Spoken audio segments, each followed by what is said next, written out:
Well, hello everybody. I am home from traveling abroad, and my internet is out at home, and I'm also dealing with a stomach virus. These hurdles do not stop me from showing up today. And since I live in a very rural place where I do not have internet access when the internet is out, because we have no cell phone reception, I decided to hop in my car and drive in the rain to a place where I would hopefully have enough internet to be here with you tonight. So it's very important for me to always try and make 6 p.m. meditation here on YouTube whenever I can. And so today is no exception. If we've never met before, my name is Kaylin. I'm an ecstatic spirituality coach, and every Sunday I try to set aside some time for us to gather together and do a little bit of spiritual work. So today's no exception. It's a pleasure to be here with you. Thank you for joining me in these cramped spaces, trying to do the best I can with what we're given. As with everything in life, we can only do so much, and we try to do our best with what we can. So, meditation. I had planned on making today about Diwali, which is the Indian Festival of Lights. Oh, good. Glad to know I'm not alone in my car. Welcome. Glad you're here from yours. I had planned to make it about that, but as it's very difficult for me to light a candle in my car or for us to do some chanting with a drum or chanting at all because of the echo, I think we shall perhaps save that for another video. So maybe I'll do a YouTube live tomorrow on Diwali. Instead, let's talk about something that I've been focusing a lot on, which is meditation when you don't necessarily have ideal situations, like this one, or for me, where I've been traveling for 2 weeks and not having a regular setup, not staying in regular places, not having a regular schedule, not being able to sleep sometimes because we're 6 hours ahead or 6 hours behind. If you're sick, like I'm dealing with right now from having a stomach bug, how do we make meditation work when things are not ideal? And I think that's one of the beautiful things about having a spiritual life is the understanding that your meditation practice and your spiritual life can meet you wherever you are. Whether you're happy, whether you're sad, whether you feel like you're focused or you're distracted, whether you're in a positive situation or a really challenging situation, whether you're surrounded by people who love you or if you're lonely, if you're feeling healthy, if you're feeling sick, it really doesn't matter. All of those things can actually be part of the way rather than the obstacle. And so, for example, here today, me stuck in this cramped vehicle, not feeling so good, frustrated that, I can't be in my space because the internet's out. Those could all be significant challenges. Or I can see them as a gift. I can see them as an opportunity. And so I want you to do what I often encourage people to do whenever they're beginning their moment of soulful inquiry. And that's to start by just taking stock of how are you feeling? What's going on for you? And that might be a physical question. It might be a mental question. It might be emotional. It might be heartfelt. What's going on for you today?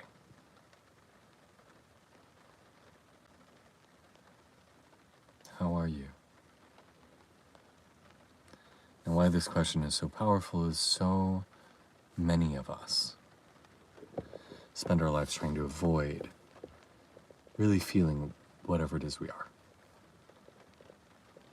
So many of us try to escape the dissatisfaction, the anger, the pain, the discomfort, the longing, the loss, and numb ourselves from that experience.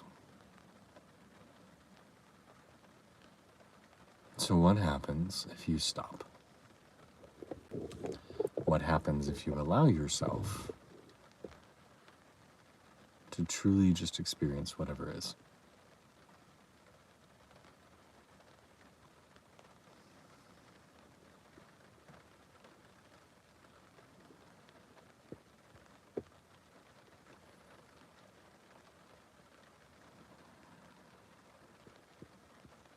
Are you overwhelmed by it? Is it crushing? Or perhaps it's maybe not as bad as you thought.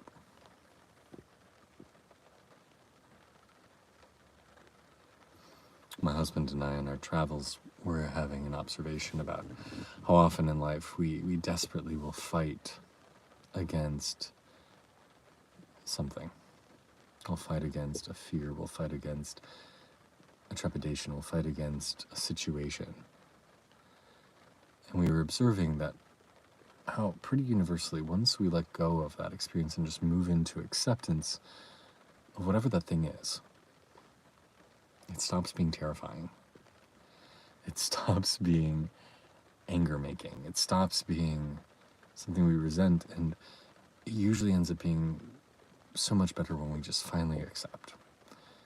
For those of you who identify as being gay, I think you can all remember that moment where you're like, why did I fear this so much? Why did I resist this so much? Why did I put so much energy into it, into the resistance of who I am? But that is true in so many different aspects of life. So what if you stop the hustle, stop the energy you're constantly putting into resisting wherever you are, and allow yourself to just truly feel it?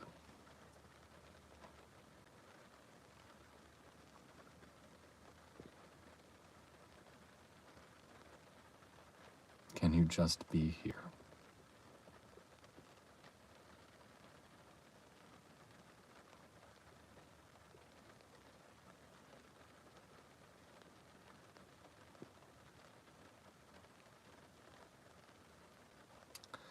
This is most often the crucial and missing step that people forget when they're trying to create change in their life. I don't know about you, but I grew up hearing the message, if you want something, you have to work really hard to get it. I can remember seeing the musical Fame. It was a little bit before my time. I think it came out in the early 80s. But it's about actors in a school in New York, and them saying, if you want it more than everybody else, then you'll get it. You'll get your dreams. And this idea that if you just push harder, if you try harder, then perhaps one day you will end up getting what you want. But what these people don't tell you, thank you. What these people don't tell you is that when you inject a lot of will, when you really try to force something, you're creating a lot of energy. One of the laws of physics, and laws of physics are, universal laws. They repeat themselves in higher and lower degrees, but one of the laws is every action, there's an opposite and equal reaction. So if you push with a lot of force, there will be an equal amount of force pushing back at you. And so if you really want something and you're putting a lot of effort into it, there's going to be a lot of effort trying to come back, trying to make it difficult for that thing to change. Another universal law of physics is an object at rest tends to stay at rest, an object in motion tends to stay in motion. And so if you're trying to get something to move that isn't, there is kinetic force holding it in place. And so there needs to be some type of motion, some sort of momentum to keep things moving. And this isn't hooey-dooey stuff, this is just things that you learn in high school physics. If you approach change, if you approach your life, first and foremost from this place of acceptance of what is, of just being with yourself, and then with very little effort, just gently try to push. Almost no push, just the intention of a push, the whisper of a push. You'll often see more progress than all that will. And so going back to how we started this of can you just accept yourself being where you are?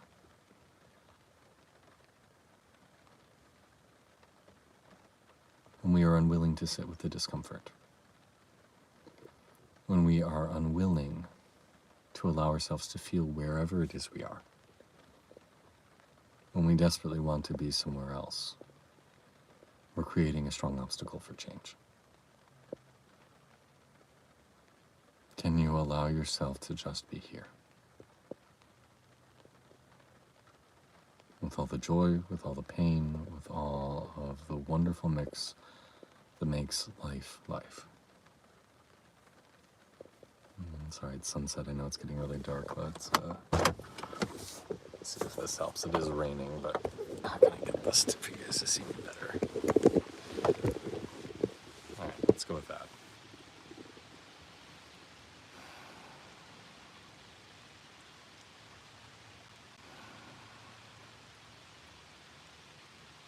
Can you just be here?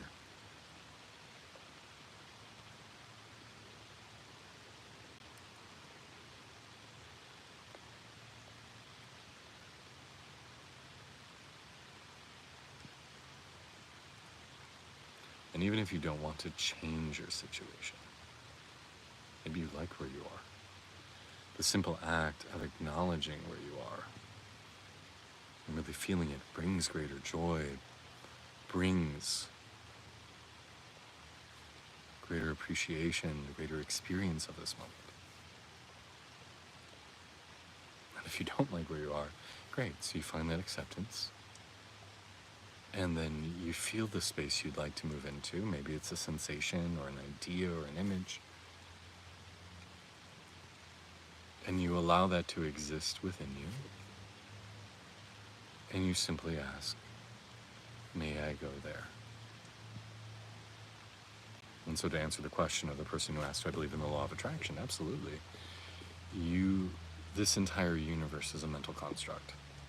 This entire universe started with an idea. What would it be like for a universe to exist where blank was true? And since you are an aspect of that divine oversoul that asked that original question, that then incarnated into physical form, that means you are a creator of this universe. And you are specifically a creator of the universe you live in. And so the reality you experience is a reflection of your thoughts. Every single thought you have, every single word you speak, creates a resonance that will manifest into reality somewhere, sometime, someplace. Which is why so many spiritual traditions throughout time have always said, guard your thoughts, guard your words. Do not speak words that are untrue or unkind. Especially when you speak them out loud, because spoken words have even greater power. And the more refined a person is in their energy body and in their spiritual work, the more quickly you'll see the return of those thoughts.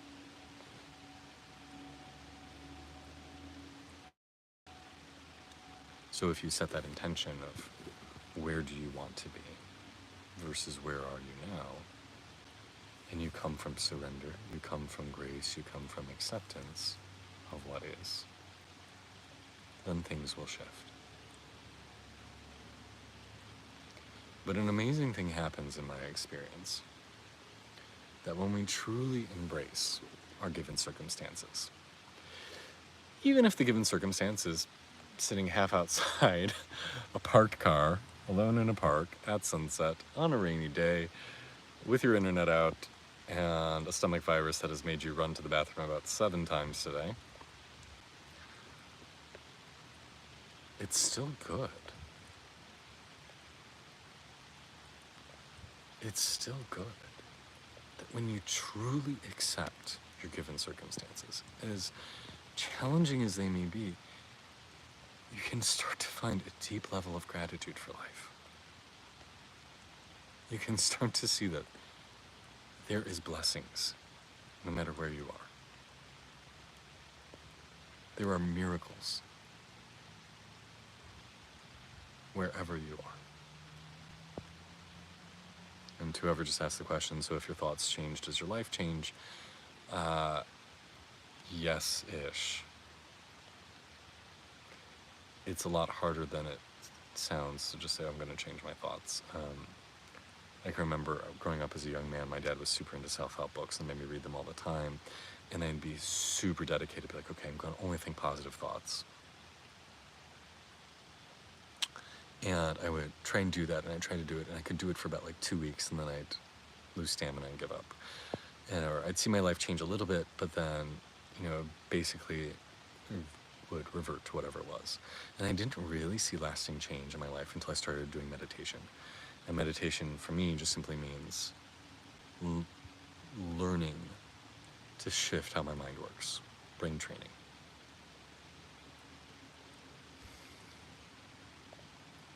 And so I would recommend, if you want to change your thoughts, don't just try to think happy thoughts.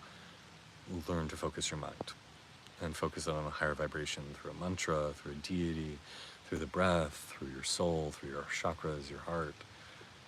But don't just think changing my thoughts will change my life. You need to go a little bit deeper. Because much stronger than your thoughts in sculpting your reality is actually your karma and your energy body, which is affected by thoughts, absolutely. But it's more affected by your previous actions in this lifetime and prior. It's getting into a whole philosophical conversation that I know I have talked about in this YouTube channel, but maybe not appropriate for today. And for whoever asked, what is the law of attraction? Very simply, it's the idea that whatever you think, you create. So if you ask for a Lamborghini and you set that intention out there and you do it without too much effort, at some point a Lamborghini will show up in your life. It's a very banal experience. One, I'm not a big fan of asking for something specific. It's better. It is so important to be honest with your... Yes, absolutely. I'm not a huge fan of just asking for something specific, and I think it's always best that if you really ask for something to manifest in your life, I think it's best if you just ask for whatever is best. Because we don't know what is best for our life. We think we do, but we don't. One sec. I'm gonna wipe some raindrops off of this. Okay, there we go. Rain is calming, it is. I agree. I love rainy days. We don't know what's best. And sometimes by trying to force your will into manifesting a life that is never meant for you, even if you accomplish it, it will cause more problems than good. So I often say, change it better if one is trying to manifest from a place of resisting what is. Absolutely. That's exactly what we're saying. There's a big belief that I think a lot of people resist, which is this idea that life is already conspiring to bring you what you need. You don't really need to sculpt your reality. Are you religious or spiritual? What advice would you give to a person who is neither to be successful? Life is already bringing you what you need. You're getting the lessons, you're getting the experiences. Whether they're fun or not doesn't matter. If you really open to them and stay surrendered, you're going to grow, you're going to evolve, you're going to become a better human being. And so if there's something you really need or you really want and you just can't let it go, then yeah, you can ask for it. If you attract someone, something wrong.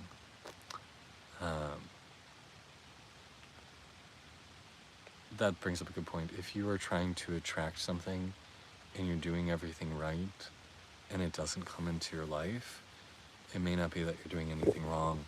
It just may mean it's not meant for you. It may just mean that for whatever reason, if you were to get that right now, it would disrail the plans, the needs, what your higher self demands for your evolution. I had one of my dear friends, one of the most beautiful women in the world, like physically stunning, intelligent, kind, talented, loving, couldn't get a boyfriend to save her life for quite literally 25 years. I mean, she's now married with a kid, but it took her till she was like 43, 44 before that happened. It wasn't part of her journey. Deeply spiritual person, prayed and meditated every day. Just wasn't for her. And that's why I really do say that anytime when you ask for something to really just come from this place of whatever is best. Let my higher self, let God, let the universe, whoever you want to call to, orchestrate whatever is best. You can't have it if you believe. Also to have it. Oh, it's true. You, like I said earlier, that every thought, every word does manifest, but you don't necessarily have control of when or where. But the more evolved of a soul you become, the quicker things turn around. Because your energy starts to move more free-flowing and faster. So returning to the point of the meditation today.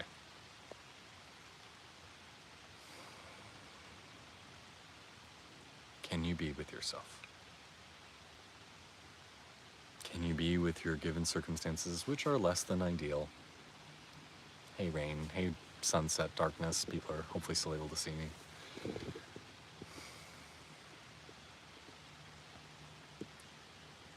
Can you accept?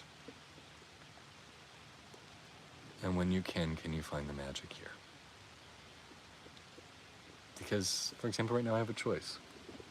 I could be pissed off with you guys and be like, fuck, this sucks. I want to be at home. I don't want to be being rained on in the car. I don't want my belly to be aching.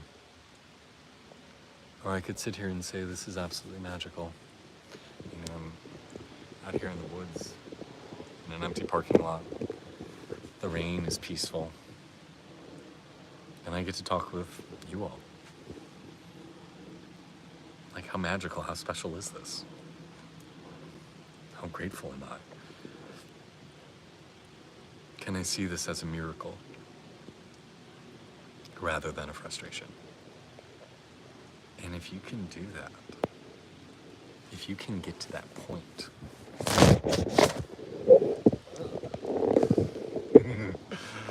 where you see life as a blessing, where you see every day as a miracle rather than a frustration,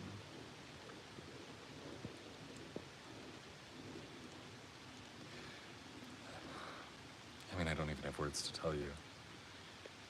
And if you've watched my other videos or you've read either of my books, you know that for me, I spent most of my life, when I was younger, desperately wanting to be anyone else. I didn't care who. Just let me escape this life.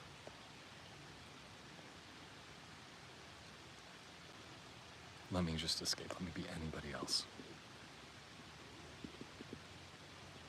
This is a smart car. That's true. And to get to a point where I wouldn't want to be anyone else. I am so immensely grateful for my life. And yes, external circumstances have changed, but which came first? Did my inner experience and my gratitude for life change, and therefore more positive things came into my life? Or did positive things come into my life and that made me grateful? I can say from experience it definitely was the former. It was the first. And I know a hell of a lot of people who have a lot of great things happen to them and they never are grateful for it.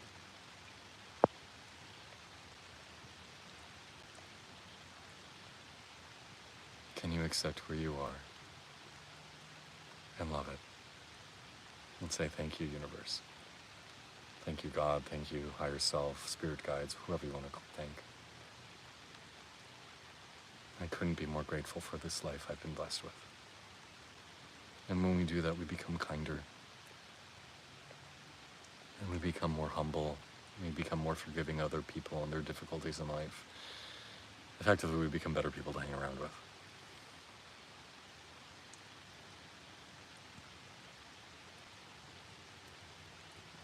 And so that's my wish for you. On this rainy afternoon in a parked car, with very wet knees, I hope you find the blessing in your own world. I hope you find the peace and joy of your given circumstances. And I hope you see that no matter where you are and what you're doing, there are miracles in your life. You are so blessed, if only you see it.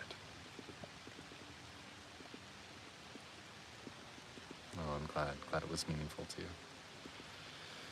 So see, hopefully a good practice today. Attitude of gratitude. I love that. Well said, Craig. So hopefully this was an example of how we take a difficult situation and turn it into something meaningful.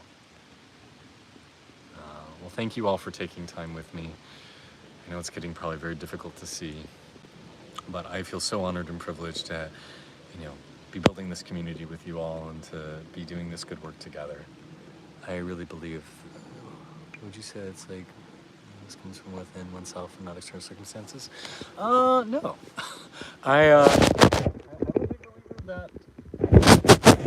I'm a big believer that external circumstances make me very happy. My husband makes me extremely happy. Good food makes me extremely happy. My dog, a walk in the park. External things make me happy. But I also recognize that it's not just an external experience, it's also an internal one. I often talk about the difference between being a tantric practitioner and a sutric practitioner. A tantric practitioner realizes that God is in everything, and so we enjoy the world, versus a renunciate tradition which says God is within or God is above, and we let go of everything else that isn't God. So no, I'm a big believer, embrace the world, enjoy it, realize there is joy from out there. But realize that also this outer world is but a reflection of your inner world. I am so grateful for you all. It is such an honor and a privilege. Oh, my two cats. I love my cat. She brings us dead animals, which is fun. Sometimes live animals, which is not quite as fun. It's a privilege to be here with you all. If you ever have any special requests for meditation class, please don't hesitate to let me know. And I just want you to know what a privilege it is to get to share space with you. I'm a big believer that our time on this planet is so limited, and the fact that you want to share a little bit of it with me means a great deal. So thank you for taking some time out of your busy life, and I look forward to sharing more soon. So thank you for making my evening so special, and we'll talk more next time. Happy to be home, happy to be back on my regular schedule, and we'll talk more later. Good night all.